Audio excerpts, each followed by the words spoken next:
Everyone, welcome to Newsy Corner. Afghanistan पर तालिबान ने कब्जा कर लिया है और वहां के राष्ट्रपति अशरफ घनी भी देश छोड़कर बाहर जा चुके हैं।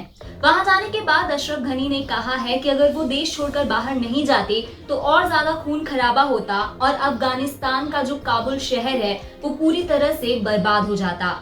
दिन भर अफगानिस्तान और तालिबान से जुड़ी खबरें देखने के बाद आपके भी मन में ये सवाल जरूर आया होगा कि आखिर तालिबान है क्या और इसका मकसद क्या है।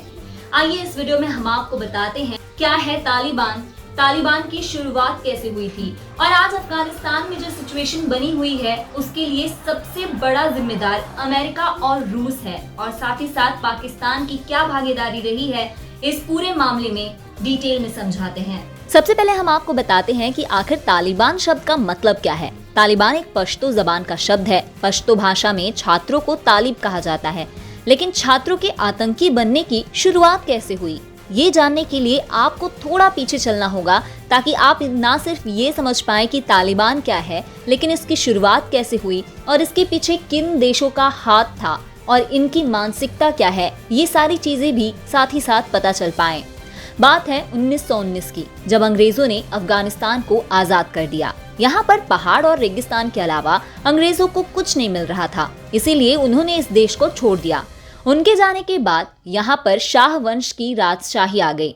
इस वंश के आखिरी राजा 1973 में किसी बीमारी का इलाज करवाने के लिए अफगानिस्तान से इटली गए, लेकिन उनके जाने के बाद उन्हीं के सेनापति दाऊद खान ने तख्ता पलट कर दिया और खुद को वहां का प्रधानमंत्री घोषित कर दिया।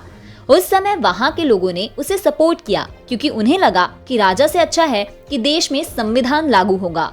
लेकिन 1977 में उसने खुद की सिंगल पार्टी स्थापित की और खुद ही देश के सबसे बड़े पद पर खुद को रख लिया, जैसे कि खुद को ही राष्ट्रपति, खुद को ही प्रधानमंत्री, गृह मंत्री, सब कुछ बना लिया। अब ऐसा होने के बाद जनता भड़क गई, क्योंकि इसमें तो कुछ भी डेमोक्रेसी नहीं थी। इसलिए उन्होंने दाऊद खान का विरोध करना शुरू कर दिया। इस विरोध को सौर रेवोल्यूशन भी कहते हैं। इस विरोध में बढ़ चढ़कर जो नाम सामने आया था वो था नूर मोहम्मद तारिकी का, जिन्होंने 1978 में दाऊद खान को सत्ता से हटाने में कामयाबी पाली और अब वो यहाँ का प्रेसिडेंट बन गया। इसके लिए उसे रूस का बहुत सपोर्ट मिला। रूस अफगानिस्तान में अपना दबदबा बनाना चाहता था और नूर मोहम्मद उनके इशारों पर देश चला रहा था। ऐसे में रूस से प्रभावित होकर नूर मोहम्मद ने अफगानिस्तान को भी मॉडर्न बनाने की सोची। उन्होंने देश के डेवलपमेंट के लिए यहाँ पर स्कूल, कॉलेज, हॉस्पिटल और जरूरी चीजें खोलनी शुरू कर दी। एक चीज और थी, उन्होंने महिलाओं के शिक्षा पर सबसे ज्यादा ध्यान दिया और साथ ही साथ ये ऐलान कर दिया कि महिलाओं को बुर्का पहनना कंपल्सरी नहीं है, वो जो चाहे पहन सकती हैं। सोच तो अच्छी थी, लेकिन अफगानिस्तान में मुसलमानों की संख्या बहुत ज्यादा थी और इस बात का विरोध होना शुरू हो गया। एक बात और जो वहां के लोगों को खटकी, दरअसल अफगानिस्तान में ऐसा माना जाता है कि ऊपर वाले ने जिसे अमीर बनाया है या गरीब, वो उनकी किस्मत है। ऐसे में सोशल रिफॉर्म लाते हुए नूर मोहम्मद ने आदेश दिया कि जिसके पास जमीन ज्यादा है वो अपनी जमीन का कुछ हिस्सा उन लोगों को दान दे जिनके पास कुछ भी नहीं है। इस पर मुसलमान भड़क गए। अब यहाँ पर एंट्री होती है अमेरिका की, जिसे मौका मिल गया कि वो अफगानिस्तान में रूस प्रभावित सरकार को डिस्टेबलाइज कर दे और रूस को मात दे दे। इसीलिए उन्होंने वहाँ के मुजाहिदीनों यानी कि धर्म के लिए लड़ने वाले लोगों को ये कहकर भड़काया कि ऐसी सरकार बनी रही तो आपका धर्म खतरे में आ जाएगा। तो इस तरह अमेरिका ने अफगानिस्तान में लोगों को मुजाहिदीन बनने के लिए मजबूर किया ताकि वो रूस को हरा सके। इतना ही नहीं, उन्होंने अफगानिस्तान सरकार के विदेश मंत्री हफीजुद्दीन अमीन को अपने में मिला लिया। अब अफगानिस्तान के विदेश मंत्री ने अपने ही देश के साथ गद्दारी कर ली। उसने अमेरिका के इशारे पर मुसलमानों को भड़काने के लिए अफगानिस्तान में चल रहे मॉडर्नाइजेशन को बढ़ा दिया। अमेरिका ने इस मुजाहिदीन को बंदूकें और लड़ने का सामान दिया और उन्हें पाकिस्तान में लाकर इन हथियारों को चलाने की ट्रेनिंग दी जाने लगी।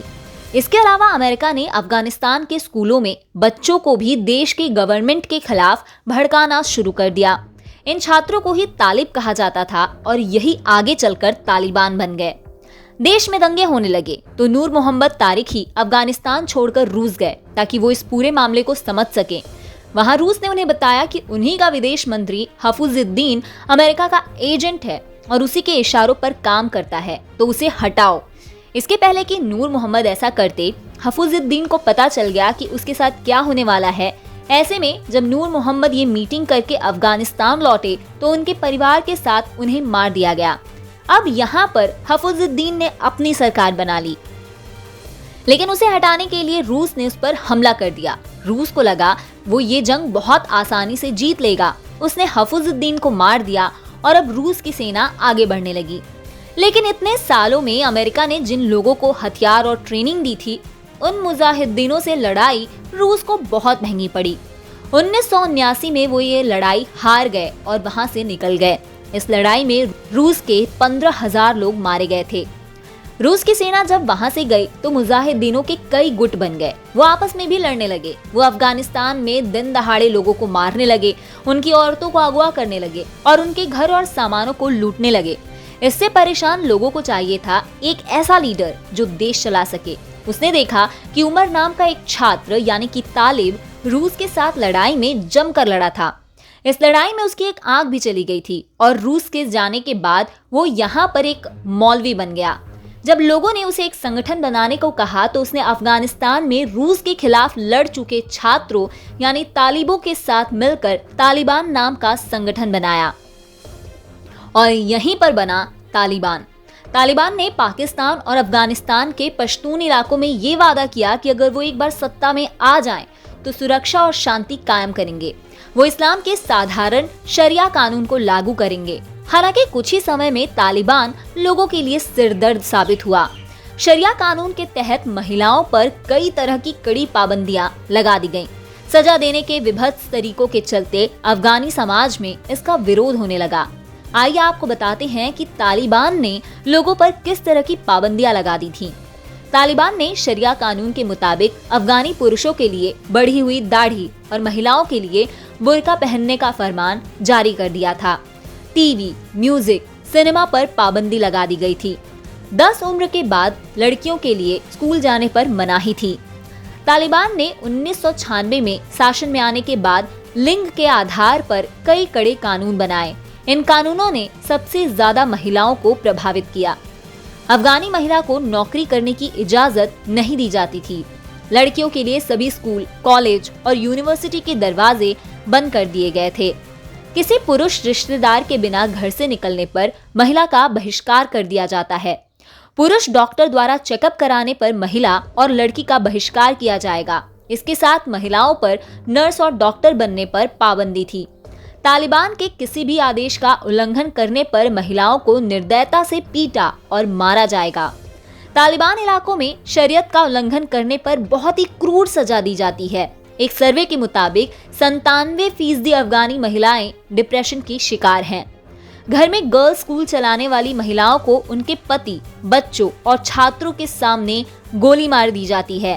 प्रेमी के साथ भागने वाली महिलाओं को भीड़ में पत्थर मारकर मौत के घाट उतार दिया जाता है। गलती से बुर्का से पैर दिख जाने पर कई अधेड़ उम्र की महिलाओं को भी पीटा जाता था। पुरुष डॉक्टर द्वारा महिला रोगी के चेकअप पर पाबंदी से कई महिलाएं मौत के मुंह में चली गईं। कई महिलाओं को घर में बंदी बनाकर रखा जाता था। इस कारण महिलाओं में आत्महत्या के मामले तेजी से बढ़ने लगे। अब अगर एक बार फिर तालिबान सत्ता में आया तो कुछ इसी तरह की चीजें देखने को मिलेंगी और अफगानिस्तान के लोगों में ये डर बना हुआ है। अफगानिस्तान से रूस के जाने के बाद अमेरिका ने 20 सालों तक तालिबान के खिलाफ लड़ाई की, लेकिन उसे अफगानिस्तान में कोई जीत नहीं मिली। इसके 20 साल बाद अमेरिका ने ये तय किया कि वो वहां से अपने सैनिकों को वापस अपने देश बुला लेगा। जैसे ही अमेरिका ने ये कदम उठाया, तालिबान ने अफगानिस्तान पर कब्जा करना शुरू कर दिया और आज पूरा का पूरा अफगानिस्तान तालिबान के कब्जे में है।